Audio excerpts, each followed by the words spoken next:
और प्रधानमंत्री इस वक्त विश्व भारती यूनिवर्सिटी के दीक्षांत समारोह को संबोधित कर रहे हैं। आपको सीधे वहीं लिए चलते हैं। बहुत बहुत बधाई देता हूं, अनेक अनेक शुभकामनाएं देता हूं। साथियों, आज एक और बहुत ही पावन अवसर है, बहुत ही प्रेरणा का दिन है। आज छत्रपति शिवाजी महाराज की जन्म जयंती है। मैं सभी देशवासियों को छत्रपति शिवाजी महाराज की जयंती पर बहुत बहुत शुभकामनाएं देता हूं। गुरुदेव रविंद्रनाथ टैगोर जी ने भी शिवाजी उत्सव नाम से वीर शिवाजी पर एक कविता लिखी थी। उन्होंने लिखा था, कौन दूर शताब्देर, कौन दूर शताब्देर, कौन एक अख्यात दिवसे, नाही जानी आजी, नाही जानी आजी। मराठार कौन, शोयले एरंडेर, अंधकारे बसे। हे राजा शिवाजी, तब भाल उद्यासियाए भावना, तैत प्रभावत ऐसे छिल नामी। एक धर्म राज्य पाशे, एक धर्म राज्य पाशे, खंड छिन्न विक्षिप्त भारत, बंधे दिव आमी। यानी एक शताब्दी से भी पहले किसी एक अनाम दिन, मैं उस दिन को आज नहीं जानता, किसी पर्वत की ऊंची चोटी से, किसी घने वन में, ओ राजा शिवाजी, क्या ये विचार आपको एक बिजली की रोशनी की तरह आया था? क्या ये विचार आया था कि छिन्न भिन्न इस देश की धरती को एक सूत्र में पिरोना है? क्या मुझे इसके लिए खुद को समर्पित करना है? इन पंक्तियों में छत्रपति वीर शिवाजी से प्रेरणा लेते हुए भारत की एकता, भारत को एक सूत्र में पिरोने का आह्वान था। देश की एकता को मजबूत करने वाली इन भावनाओं को हमें कभी भूलना नहीं है। पल पल, जीवन के हर कदम पर देश की एकता, अखंडितता के इस मंत्र को हमें याद भी रखना है, हमें जीना भी है। यही तो टैगोर का हमें संदेश है। साथियों, आप सिर्फ एक विश्वविद्यालय का ही हिस्सा नहीं हैं, बल्कि एक जीवंत परंपरा के वाहक भी हैं। गुरुदेव अगर विश्व भारती को सिर्फ एक यूनिवर्सिटी के रूप में देखना चाहते तो वो इसको ग्लोबल यूनिवर्सिटी या कोई और नाम दे सकते थे, लेकिन उन्होंने इसे विश्व भारती विश्वविद्यालय नाम दिया। उन्होंने कहा था, Vishwa Bharati acknowledges India's obligation to offer to others the hospitality of her base culture and India's right to accept from others their best। गुरुदेव की विश्व भारती से अपेक्षा थी कि यहां जो सीखने आएगा वो पूरी दुनिया को भारत और भारतीयता की दृष्टि से देखेगा। गुरुदेव का ये मॉडल ब्रह्म, त्याग और आनंद के मूल्यों से प्रेरित था। इसलिए उन्होंने विश्व भारती को सीखने का ऐसा स्थान बनाया जो भारत की समृद्ध धरोहर को आत्मसात करे, उस पर शोध करे और गरीब से गरीब की समस्याओं के समाधान के लिए काम करे। ये संस्कार में पूर्व में यहां से निकले छात्र छात्राओं में भी हमें दिखता है और आपसे भी देश की यही अपेक्षा है। साथियों, गुरुदेव टैगोर के लिए विश्व भारती सिर्फ ज्ञान देने वाली, ज्ञान परोसने वाली एक संस्था मात्र नहीं थी। ये एक प्रयास है भारतीय संस्कृति के शीर्षस्थ लक्ष्य तक पहुंचने का, जिसे हम कहते हैं स्वयं को प्राप्त करना। जब आप अपने कैंपस में बुधवार को उपासना के लिए जुड़ते हैं तो स्वयं से ही साक्षात्कार करते हैं। जब आप गुरुदेव द्वारा शुरू किए गए समारोह में जुड़ते हैं तो स्वयं से ही साक्षात्कार करने का एक अवसर प्राप्त होता है। जब गुरुदेव कहते हैं आलो अमार आलो ओगो आलो भुवन भारा, तो ये उस प्रकाश के लिए ही आह्वान है जो हमारी चेतना को जागृत करती है। गुरुदेव टैगोर मानते थे विविधताएं रहेगी, विचारधाराएं रहेगी, इन सब के साथ ही हमें खुद को भी तलाशना होगा। वो बंगाल के लिए कहते थे बांग्लार माटी बांग्लार जल, बांग्लार वायु बांग्लार फूल, पुण्य हो पुण्य हो पुण्य हो हे भगवान। लेकिन साथ ही वो भारत की विविधता की भी उतना ही गौरवगान बड़े भाव से करते थे। वो कहते थे हे मोर चित्तो पुण्यो, हे मोर चित्तो पुण्यो, तीर्थे जागोरे धीरे, ई भारतेर महामनोबेर सागरो तीरे, हेथाय दाराय दबाहु बाराय नमो नरोदे बोतारे।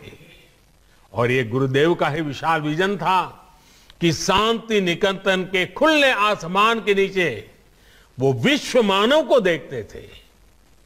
ऐशो कर्मी, ऐशो ज्ञानी, ऐसो जन कल्याणी, ऐशो तपस राजो है, ऐशो है दिशक्ति, संपद मुक्ता बंधो समाज है। हे श्रमिक साथियों, हे जानकार साथियों, हे समाज सेवियों, हे संतों, समाज के सभी जागरूक साथियों, आइए समाज की मुक्ति के लिए मिलकर के प्रयास करें। आपके कैंपस में ज्ञान प्राप्ति के लिए एक पल भी बिताने वाले का यह सौभाग्य है कि उसे गुरुदेव का यह विजन मिलता है। साथियों, विश्व भारती तो अपने आप में ज्ञान का वो उन्मुक्त समंदर है जिसकी नींव ही अनुभव आधारित शिक्षा के लिए रखी गई। ज्ञान की क्रिएटिविटी की कोई सीमा नहीं होती है। इसी सोच के साथ गुरुदेव ने इस महान विश्वविद्यालय की स्थापना की थी। आपको यह भी हमेशा याद रखना होगा कि ज्ञान, विचार और स्किल स्टैटिक नहीं है, पत्थर की तरह नहीं है, स्थिर नहीं है, ये जीवंत है, ये सतत चलने वाली प्रक्रिया है और इसमें कोर्स करेक्शन की गुंजाइश भी हमेशा रहेगी, प्रोग्रेसिव अनफोल्डमेंट। लेकिन नॉलेज और पावर दोनों रिस्पॉन्सिबिलिटी के साथ आते हैं। जिस प्रकार सत्ता में रहते हुए संयम और संवेदनशील रहना पड़ता है, रहना जरूरी होता है, उसी प्रकार हर विद्वान को, हर जानकार को भी उनके प्रति जिम्मेदार रहना पड़ता है जिनके पास वो शक्ति है। आपका ज्ञान सिर्फ आपका नहीं, बल्कि समाज की, देश की, अरे भावी पीढ़ियों की भी वो धरोहर है। आपका ज्ञान, आपकी स्किल एक समाज को, एक राष्ट्र को गौरवान्वित भी कर सकती हैं और वो समाज को बदनामी और बर्बादी के अंधकार में भी धकेल सकती है। इतिहास और वर्तमान में ऐसे अनेक उदाहरण हैं। आप देखिए, जो दुनिया में आतंक फैला रहे हैं, जो दुनिया में हिंसा फैला रहे हैं, उनमें भी कई highly educated, highly learned, highly skilled लोग हैं।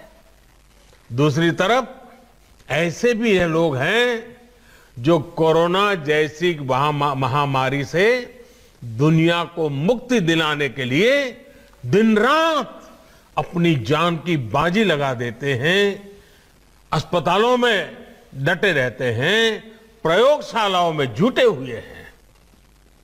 ये सिर्फ विचारधारा का प्रश्न नहीं है, मूल बात तो माइंडसेट का है। आप क्या करते हैं, इस बात पर निर्भर करता है कि आपका माइंडसेट पॉजिटिव है या नेगेटिव है। स्कोप दोनों के लिए है, रास्ते दोनों के लिए ओपन है। आप समस्या का हिस्सा बनना चाहते हैं या फिर समाधान का, ये तय करना हमारे अपने हाथ में होता है। अगर हम उसी शक्ति, उसी सामर्थ्य, उसी बुद्धि, उसी वैभव को सत्कार्य के लिए लगाएंगे तो परिणाम एक मिलेगा, दुष्कर्म के लिए लगाएंगे तो परिणाम दुष्कर्म मिलेगा। अगर हम ही सिर्फ अपना हित देखेंगे तो हम हमेशा चारों तरफ मुसीबतें देखते आएंगे, समस्याएं देखते आएंगे, नाराजगी देखते आएंगे, आक्रोश नजर आएगा। लेकिन अगर आप खुद से ऊपर उठ करके, अपने स्वार्थ से ऊपर उठ करके नेशन फर्स्ट की अप्रोच के साथ आगे बढ़ेंगे तो आपको हर समस्या के बीच में भी सॉल्यूशन ढूंढने का मन करेगा, सॉल्यूशन नजर आएगा। बुरी शक्तियों में भी आपको अच्छा ढूंढने का, उसमें से अच्छाई का, परिवर्तन का मन करेगा और आप स्थितियां बदलेंगे भी, आप स्वयं भी अपने आप में एक सॉल्यूशन बन करके उभरेंगे।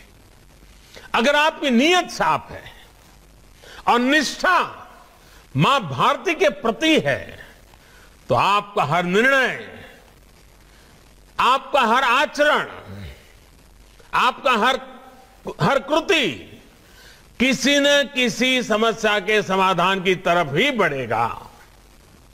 सफलता और असफलता हमारा वर्तमान और भविष्य तय नहीं करती है।